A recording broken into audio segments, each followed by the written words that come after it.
মাজারে গিয়া কি আমরা সেজদা করি? সেজদা পাওয়ার মালিক কে? আর আবার সেজদা পাওয়ার মালিক কে? মাকে কদমবুসি করা কি সেজদা হয়? বাবাকে কদমবুসি করা কি সেজদা হয়? উস্তাদকে কদমবুসি করা কি সেজদা হয়? আর মার পায়ের মধ্যে চুমা দিলেও সেজদা হয় না, উস্তাদের পায়ে চুমা দিলেও সেজদা হয় না। এটাকে বলে কদমবুসি। বাবু কুবলাত রিজিলে ওয়ালিয়াদে সাহাবায়ে কেরাম আমার নবীর হাতে এবং কদম মুবারকে ঠুট লাগায় চুমা দিতেন। হাত দিয়া সালাম করা মাকরু, ঠুট দিয়ে চুমা দেওয়া হলো সুন্নতের সাহাবা। এই জন্য তারা কদমবুসি বুঝে না, সেজদাও বুঝে না। সেজদা পাওয়ার মালিক হলো আল্লাহ।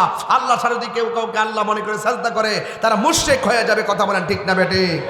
আমরা মাজারে গিয়া কি সেজদা করি না জিয়ারত করি? আমরা কি পূজা করি না জিয়ারত করি?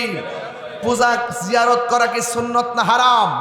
তাহলে সুন্নতকে যারা পূজার সঙ্গে তুলনা করে এরাই হলো ধর্ম ব্যবসায়ী। কথা বলেন ঠিক না বেঠে?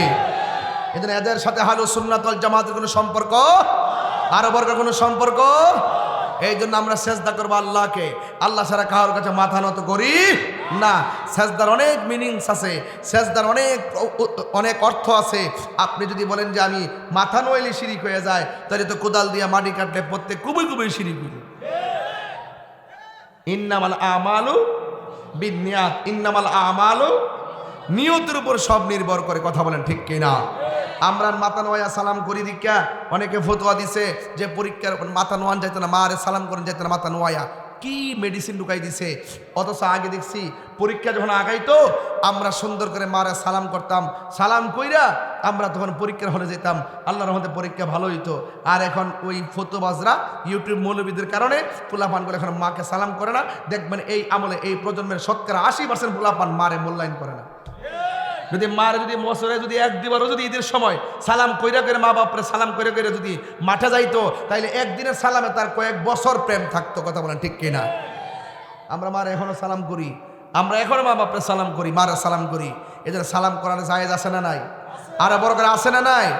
এই জন্য আপনাদের কাছে অনুরোধ করবো, মা বাপরে কাঁদাবেন না। আজকে আমি গাউসে পাকের কথা কেন বললাম? গাউসে পাকের কথা এই জন্য বললাম যে বর্তমানে ওলি আল্লাহদের বিরুদ্ধে ষড়যন্ত্র শুরু হয়েছে।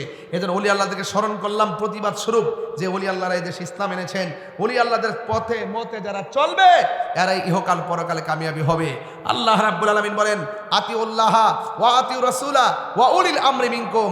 যারা আল্লাহর আনুগত্য করে, নবীর অনুসরণ করে, আউলিয়া কেরামের অনুকরণ করে, আল্লাহ রাসূল মুর্শিদ নাম তিনটা, ঘর একটা। কথা বলেন ঠিক না বেঠি? ওয়া নাহনু, এই যে মুমিন দেহটা, এই যে মুমিনের দেহ একটা। আবার বলছেন ওয়া নাহনু আকরাবু ইলাইহি মিন হাবলিল ওয়ারিদ। আবার আল্লাহ বান্দার শাহরগের নিকটে। আবার কোরআনে বলছেন আন্নাবিয়্যু আউলা বিল মুমিনিনা মিন আনফুসিহিম। আমার নবী হলো মুমিনের জানের চাইতে আরো নিকটে। আমি বলছি নাম তিনটা, ঘর একটা, ঠিকানা পাইছেননি? ঠিকানা পাইছেননি? আল্লাহ শাহরগের নিকটে বান্দার, আর নবী জানের চাইতে আরো নিকটে, আর মুমিনের দেহ। নাম তিনটা, ঘর। তাইলে আপনি এগুলো বুঝেন না কেন?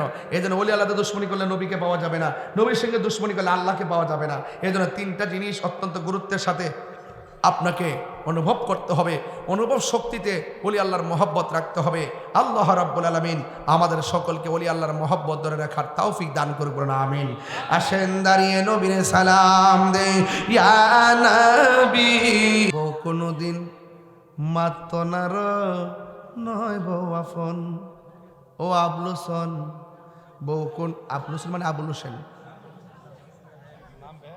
বউ কোনদিন মাতনার নয় বউ আফন, বউ তোরে ভালোবাসিব হুমনা তিকা লাল শাড়ি কিন্না দিবি যতক্ষণ।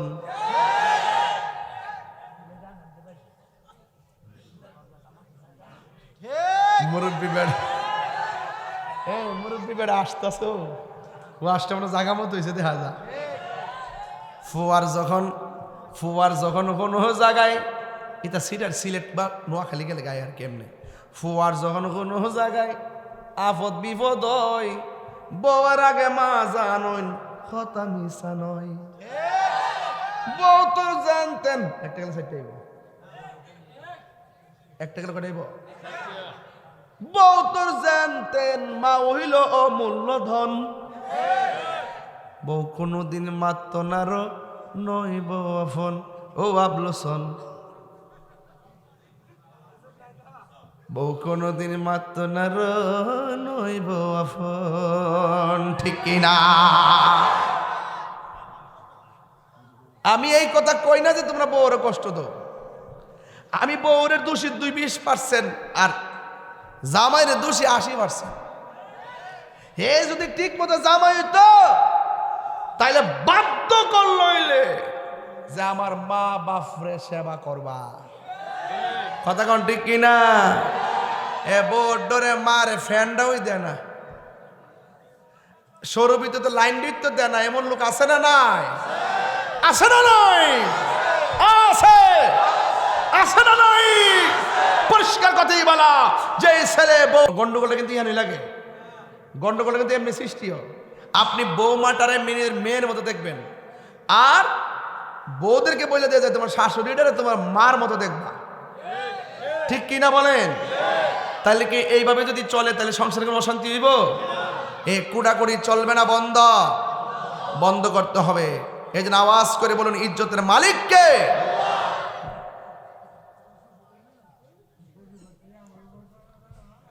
হুজুর গাউসুল আজম আব্দুল কাদের জিলানী, মনে আসেনি? তাহলে গজলটা গাইবেন ইনশাআল্লাহ আমার সাথে। আই বড় পীর আব্দুল কাদের, সবাই আই বড় পীর আব্দুল কাদের জিলানীর জিলানী, তোমারি নামের গুণে আগুন হইয়া যায় পানি। আই বড় পীর আব্দুল কাদের, জন্ম তোমার জিলানীতে, তরিকা হই কাদেরিয়া, আবু সালে মুসা জঙ্গি আপনারই হয়ে যে পিতা। উম্মুল খায়ের ফাতেমা, উম্মুল খায়ের ফাতেমা আপনারই হয় জননী, তোমারই নামের গুণে আগুন হইয়া যায় পানি। আই বড় পীর আব্দুল কাদের, ঠিক কিনা? তাইলে ওলি আল্লাহ হইতে গেলে মা বাবার দোয়ায় ওলি আল্লাহ হওয়া যায় কি যায় না?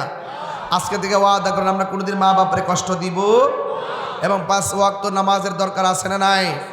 এ যুবক, আমি আপনাদেরকে বলছি, নেশা করা যাবে, ইয়াবা খাওয়া যাবে, ডেন্ডি খাওয়া যাবে, বাবা খাওয়া যাবে, ইয়াবা খাওয়া যাবে। যেই জবানে আল্লাহর জিকির হবে সেই জবান দিয়ে কোনো হারাম ঢুকতে পারে না। কথা বলেন ঠিক কিনা? কারা কারা আমার সঙ্গে একমত হাত তোলেন?